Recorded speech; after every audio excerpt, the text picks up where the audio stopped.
வாய்க்கு வந்ததில் அடிக்கூடாது. ஆத்திரக்காரன் அல்ல கரிகாலன்.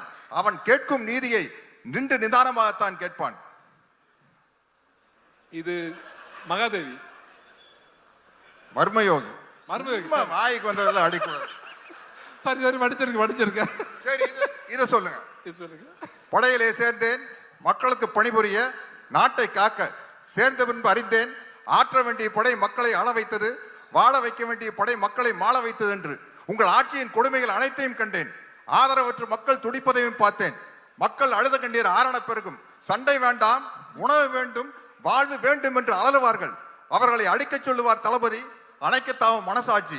உள்ளம் துடித்தது, உதிரம் கொதித்தது. ஏன் இப்படி? எதற்காக? நடக்கலாமா? சரிதானா?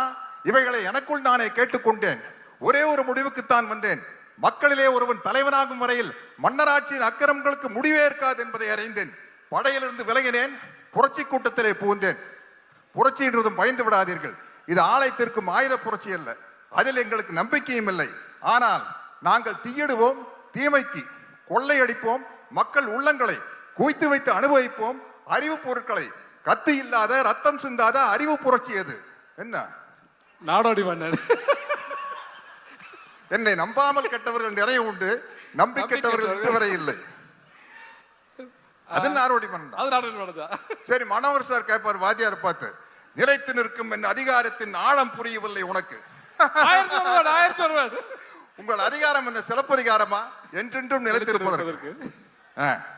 அது 1001 படத்தை